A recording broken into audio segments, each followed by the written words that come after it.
यही सच्चा भजन है। हमारे पास समय नहीं है कि हम बैठ कर लेकर नाला का राम राम जपे। तो संत कहते हैं ये कोई जरूरी नहीं है कि तुम बैठ कर राम राम, हर काम को करो। काम करने की मनाही नहीं है। लोग सोचते हैं कि हमको तो घर में इतना काम है, इतनी सारी जिम्मेदारी है, हम कैसे भगवान का भजन करें। लेकिन उदाहरण है, जितने बड़े बड़े संत रहे किसी ने काम नहीं छोड़ा। कौन कहता है छोड़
यद्यपि बड़े भागी लोगों की कमी नहीं है रामचरितमानस में। कल थोड़ा संकेत हमने किया भी था कि बड़ा भागी हम सब भी बड़ा भागी, जिसको ये मानव शरीर मिल गया है वो सब बड़ा भागी।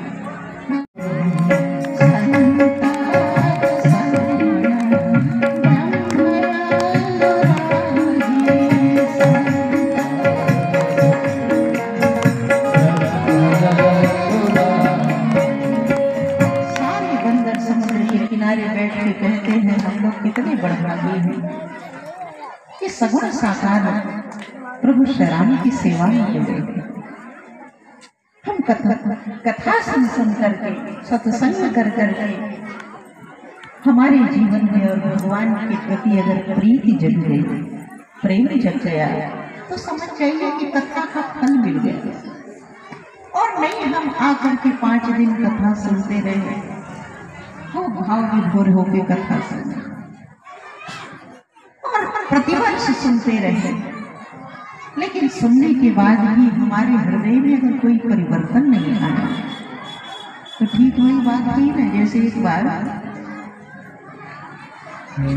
कुछ लोग संत तुकाराम जी के पास गए, वो तीर्थ यात्रा में जा रहे थे, तीर्थ करके, तो तुकाराम जी के पास गए और उनसे कहा कि महाराज आप भी चलिए। तुकाराम जी ने कहा देखो भाई, अभी तो हमारे पास समय नहीं है तीर्थ में जाने का, मैं तो नहीं जा पा रहा हूँ। उन्होंने किया क्या, कहा एक कद्दू जो था, एक कद्दू, एक लौकी होती है ना लंबी वाली, और एक गोल गोल होता है, उसको हम लोग कद्दू कहते हैं। तो उन्होंने कद्दू पकड़ा था मैं तो नहीं जा पा रहा हूँ, लेकिन आप लोग इस कद्दू को लेके जाइए और तीर्थ में जहाँ जहाँ आप लोग स्नान करिएगा इस कद्दू को भी स्नान करा दीजिएगा। जो जो पूजा पाठ करिएगा इस कद्दू को भी अपने साथ रखिएगा पूजा में। लोग लेकर के गए और तीर्थ यात्रा में जहाँ जहाँ पवित्र नदियाँ मिली स्नान किया, वहाँ कद्दू को भी डुबकी लगवाया। पूजा पाठ की, मंदिर में गए, भगवान का दर्शन किया, पूजन किया, सब जगह कद्दू को लिए रहे साथ। जब तीर्थ यात्रा करके सब लोग लौटे तो कद्दू दे दिया तुकाराम जी को। तुकाराम जी ने कहा देखो भाई, तीर्थ करने के बाद हम भले नहीं गए, लेकिन कद्दू ने तीर्थ किया है ना, तो कुछ भोज होना चाहिए। तीर्थ यात्रा करके आने के बाद इष्ट मित्रों को कम से कम कुछ न कुछ भोजन प्रसाद तो पवाना चाहिए। लोगों ने कहा बिल्कुल, निमंत्रण दे दिया। जो जो लोग गए थे सबको निमंत्रण दिया, प्रसाद बनवाया। प्रसाद में क्या बनवाया? कहा उसी कद्दू की सब्जी बनवाई और पूड़ी बनवाई। और जब भोजन करने के लिए लोग बैठे और जब सबको परोस दिया, जैसे ही पूड़ी के साथ कद्दू की सब्जी लोगों ने मुंह में उठा कर रखी ना, मुंह कड़वाहट से भर गया। लोगों ने कहा राम राम, तो बड़ा नीम जैसा था, ये तो बड़ा कड़वा लग रहा। तो राम जी हंसने लगे, कहने लगे अरे अरे तीखा लग रहा है, तीखा कैसे है? अरे ये पहले तीखा था, कड़वा कद्दू था, लेकिन ये तो तीर्थ करके आया है, गंगा नहा के आया है, तीर्थों में डुबकी लगा के आया है। इतना तीर्थ करने के बाद भी अभी कड़वा ही बना हुआ है, इसके अंदर कोई परिवर्तन नहीं हुआ, कोई मिठास नहीं आई इसके अंदर। अरे हमने तो इसीलिए सोचा था कि तीर्थ में जाएगा तो कम से कम ये मीठा हो जाएगा, इसकी कड़वाहट समाप्त हो जाएगी। चूंकि लोग समझदार थे, तुकाराम जी का संदेश संकेत समझ गए कि तुकाराम जी कहना क्या चाह रहे हैं। वो कहना चाह रहे थे कि भैया हम लाख गंगा नहा लें, लाख तीर्थाटन कर लें, लाख कथा सुन लें, लेकिन अगर हमारा अंतर मन नहीं बदला तो फिर बेकार है तीर्थ, बेकार है कथा, बेकार है सत्संग। हमारे अंदर की कड़वाहट हो जानी चाहिए ना, क्योंकि कथा तो मन के परिवर्तन के लिए, मन को सुधारने के लिए।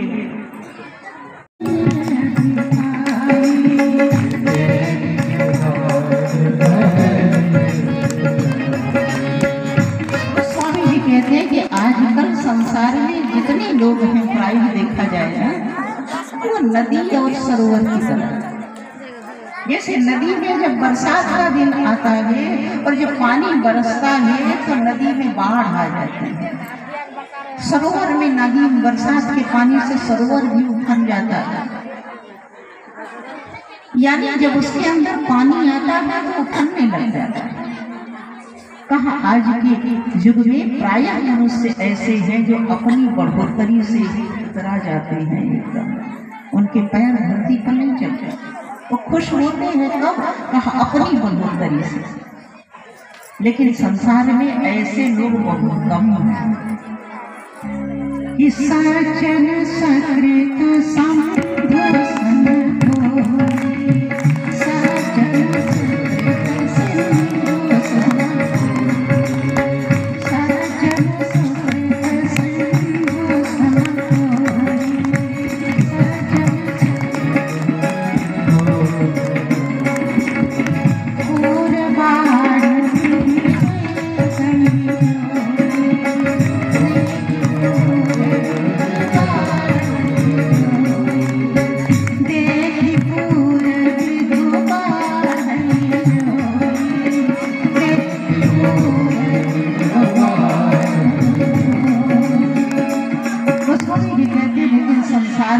ऐसे सज्जन बहुत कम मिलेंगे आपको जो समुद्र के जैसे होते हैं।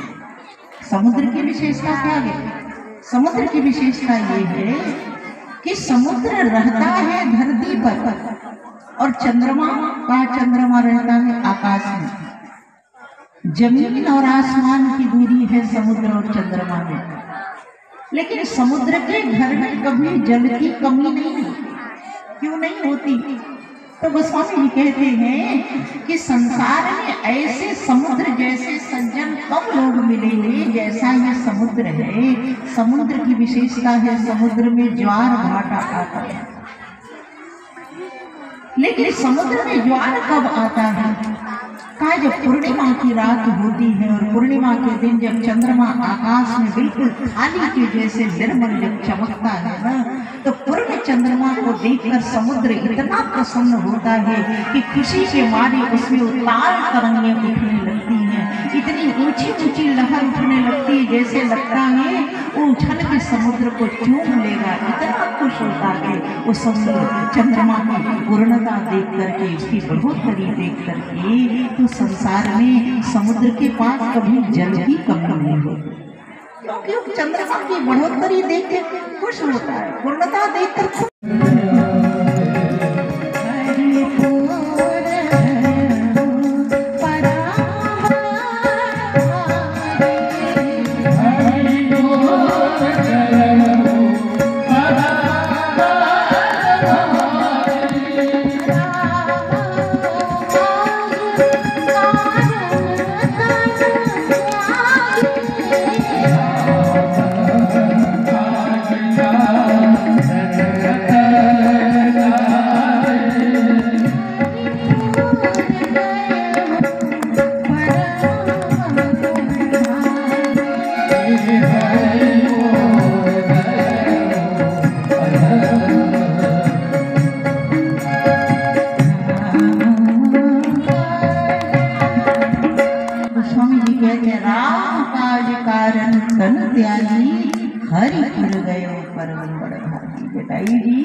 अति बड़भागी नहीं, अतिशय बड़भागी नहीं, बल्कि परम बड़भागी।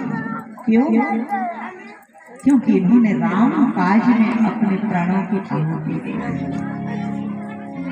जो राम जी से जुड़ते ही नहीं है, राम काज में पूरी तरह से इस तरह अपने आप को समर्पित कर देते हैं कि अपने प्राण की भी परवाह नहीं करते, लेकिन राम काज जीवन में होना चाहिए। और ऐसे लोग कहा वो अति बड़भागी नहीं, अतिशय बड़भागी नहीं, वो परम बड़भागी होते हैं। ये जटायु जी परम बड़भागी हैं। और कहाँ गए? हरिपुर गए।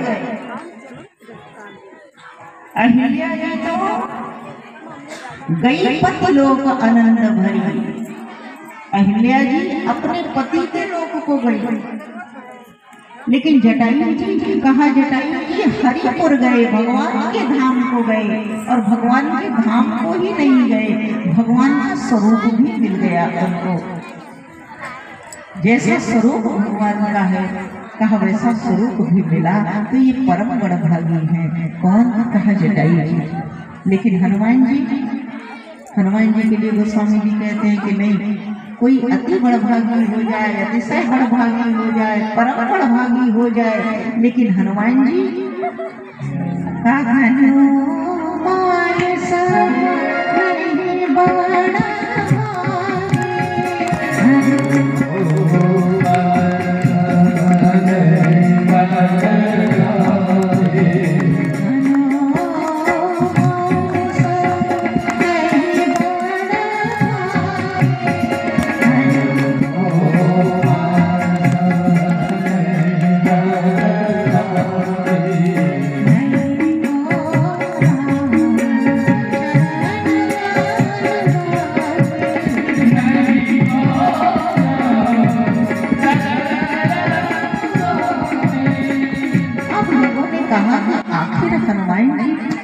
ऐसा क्या है हनुमान जी में कि हनुमान जी के जैसा कोई बड़भागी नहीं। जब पूछा गया तो गोस्वामी जी ने कहा, देखो भाई, मैं दावे के साथ कह सकता हूँ कि हनुमान जी के जैसा कोई बड़भागी। आखिर क्यों? गोस्वामी जी ने कहा, देखो भाई, हनुमान जी की विशेषता क्या है? हनुमान जी की विशेषता ये है, हनुमान जी इसलिए परम बड़भागी हैं कि हनुमान जी के जैसा कोई कुछ कर ही नहीं सकता। हनुमान जी तो हनुमान जी हैं। लोगों ने कहा यही तो जानना है कि हनुमान जी जैसा कोई बड़भागी क्यों नहीं है, हनुमान जी के जैसा कोई क्यों नहीं भाग्यशाली है। वो स्वामी जी कहते देखो, आप भी थोड़ा समझिए जैसे यहाँ कथा हो रही है, अभी बनिया है हनुमानगढ़ी झरिया में, तो ऐसा तो नहीं कि केवल कथा यही हो रही है। पेपर में भी हमने पढ़ा, कई जगह यज्ञ चल रहा है, कई जगह कथा हो रही है, कथा हर जगह हो रही है। लेकिन जो श्रोता यहाँ हनुमानगढ़ी में बैठ के सुन रहे हैं कथा, वो हनुमानगढ़ी में ही बैठ कर सुनेंगे, और जगह कथा हो रही है ना वहां नहीं जा सकते। जो यहाँ के श्रोता हैं वही रहे, जो वहां के श्रोता हैं वही रहे। लेकिन हनुमान जी की विशेषता ये है कि यत्र यत्र रघुनाथ कीर्तनम तत्र तत्र कृतमस्तकांजलिं वाष्पवारि परिपूर्ण लोचनम मारुतिं नमत राक्षसंतकम्। हनुमान जी की विशेषता ये है कि कहीं भी कथा हो रही हो, वहाँ हनुमान जी हाथ जोड़े कथा में विराजमान होंगे। तो है हनुमान जी सबसे बड़ा भागी। ऐसा कौन हो सकता है जो हर जगह कथा में उपस्थित हो? ये विशेषता है किसी में विशेषता ये नहीं है। लेकिन हनुमान जी बड़ा भागी इसलिए हैं क्योंकि हनुमान जी कहीं भी कथा हो, कथा नहीं छोड़ सकते हनुमान जी। अरे राम जी जब अपने लोग को जाने लगे ना, आप लोगों ने कथा सुनी होगी, जब भगवान अपनी लीला समेट के जाने लगे, और लीला समेट के तो बात छोड़ दीजिए, वो तो बाद की बात है। श्री अवध में आने के बाद मेरे प्रभु श्री राम ने सबकी विदाई की, सब विदा हुए, लेकिन हनुमान जी विदा नहीं। किसी ने भगवान से नहीं है। राम जी ने कहा जिसका घर द्वार था उसको विदा किया, जिसका घर है ही नहीं उसको हम किस घर भेजे। हनुमान जी तो हमारे ऐसे अनन्य सेवक हैं राम जी के। और दूसरी बात भगवान श्री राम ने एक और बात बताई। आज अंगद जी राम जी को याद दिला रहे हैं कि प्रभु आपको याद है। और बाली नाम राम जी को बड़ा अच्छा लगता है। राम जी को अगर सबसे पसंद नाम कुछ है ना, और सबसे अच्छा पिता संसार का कोई लगाना ना, तो राम जी को बाली ही लगा। इसलिए राम जी बार बार बाली को नाम से याद करते हैं। जहां भी अंगद जी को संबोधित करेंगे ना, तो बाली तनय कह करके, बाली सुख कह करके राम जी बाली को याद जरूर करते हैं। क्यों याद करते हैं? किसी ने पूछा कि भगवान बाली को क्यों याद करते हैं, अंगद जी का नाम अंगद जी लेकर के क्यों नहीं कहते? ये बाली को क्यों याद करते हैं? राम जी से जब पूछा गया तो राम जी ने कहा कि संसार में मेरी दृष्टि में बाली जैसे पिता बहुत कम मिलते हैं। बाली जैसे पिता कम मिलते हैं। राम जी कहते हैं संसार में संपत्ति देने वाले पिता बहुत मिल जाएंगे बेटे को। अपना पूरा का पूरा बैंक बैलेंस बेटे के नाम करने वाले मिल जाएंगे। जीवन भर की कमाई अपने बेटे को सौंपने वाले पिता मिल जाएंगे संसार में। लेकिन अपने बेटे का हाथ भगवान के हाथ में देने वाले पिता को बहुत कम मिलते हैं। एक बाली ऐसा पिता रहा जिसने मरते समय अपने बेटे का हाथ राम जी के हाथ में। मानो भगवान कहते हैं कि बेटे को संपत्ति दे देना, जमीन जायदाद दे देना, ये बड़ी बात नहीं है। बेटे को भगवान से जोड़ देना यही सच्चा पितृत्व है। अगर आप सही पिता हैं तो बेटे के हृदय में ऐसा भाव जगा दीजिए कि उसकी भक्ति, उसकी रति, उसकी मति जगत पिता के शरणों में हो जाए, वो जगत पिता के शरणागत हो जाए। बाली ने अंगद का हाथ राम जी को दे दिया, इसलिए राम जी को लगता है ऐसा पिता संसार में कोई जल्दी नहीं मिलता है। ये सब कुछ देने वाले तो बहुत मिलेंगे, लेकिन रघुपति संपत्ति तो देने वाले मिलेंगे, लेकिन रघुपति से नाता जोड़ने वाले कितने पिता होंगे। इसलिए मैं भी निवेदन करती हूँ अपने भाइयों से, बहनों से, माताओं से कि बेटे को पढ़ा लिखा कर योग्य बनाओ। बेटा लायक बने, लायक बनना चाहिए।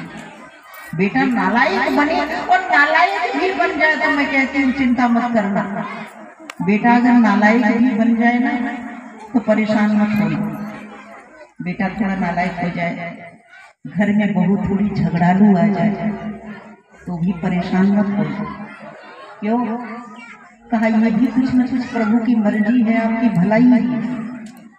अगर बेटा थोड़ा उदंड हो जाए, झगड़ा लड़ाई मारपीट करने वाला हो जाए तो परेशान मत होना, सोचना इसमें भी प्रभु की कोई मर्जी है। क्योंकि बेटा अगर उदंड होगा, झगड़ा लड़ाई करने वाला होगा ना, तो अगल बगल के लोग डरेंगे, कहेंगे उसके यहाँ किसी से मत उलझना, बेटा बड़ा उलझना है, बाप तो सीधा है, बेटा नहीं छोड़ेगा, इसलिए उसके घर से मत उलझना। बहुत थोड़ी झगड़ा तो भी आ जाएगा तो चिंता मत करना, सब लोग कहेंगे अरे उसकी सास तो बड़ी सीधी है लेकिन बहू नहीं छोड़ेगी, इसलिए कुछ बोलना मत। अगर बगल किसी की हिम्मत नहीं पड़ेगी, इसलिए भगवान की मर्जी मान लेना, उसमें भी खुश रहना। लाख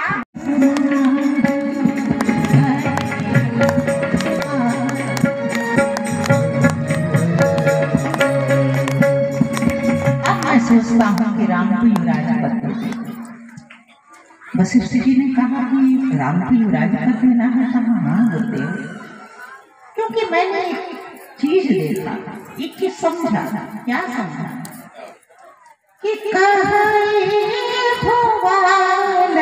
सोनिया मोन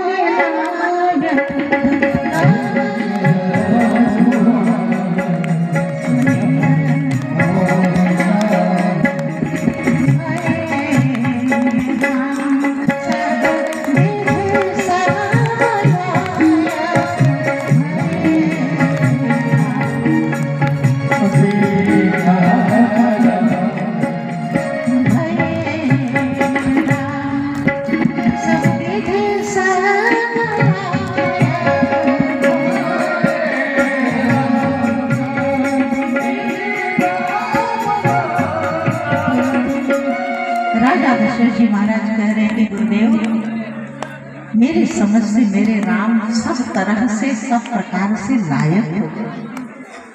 वशिष्ठ जी महाराज ने थोड़ी प्रश्न भरी दृष्टि डाली दशरथ जी महाराज के ऊपर, और मानो महाराज दशरथ जी से वशिष्ठ जी पूछ रहे हो कि महाराज चक्रवर्ती सम्राट दशरथ जी महाराज, क्या इससे पहले राम जी लायक नहीं थे? क्या इससे पहले राम जी लायक नहीं थे? जो आज आपको लगा कि राम लायक हो गए हैं, तो क्या इससे पहले राम लायक नहीं थे? क्या दशरथ जी महाराज में सामान्य शिष्य तो है नहीं, गुरु की प्रश्न भरी दृष्टि को पहचान लिया और उन्होंने कहा गुरुदेव, मेरे राम लायक हो गए हैं। गुरुजी ने कहा मैं यही तो जानना चाह रहा हूँ, किस कसौटी पर कसकर राम के लायकियत की परीक्षा की है आपने, कैसे जाना कि राम लायक हो गए हैं? तो दशरथ जी महाराज ने गुरु वशिष्ठ जी के सामने बड़ी सुंदर कसौटी बताई, और ये राम जी की लायकियत की कसौटी नहीं है। श्री रामचरितमानस में दशरथ जी महाराज ने संसार के हर पिता को, हर माता पिता को ये कसौटी दी है कि इस कसौटी पर कस कर देख लेना, जब इस पर बेटा खरा उतरे तब समझना कि आपका बेटा भी लायक। कौन सी कसौटी? का सेवक सचिव सकल पुरवासी, सेवक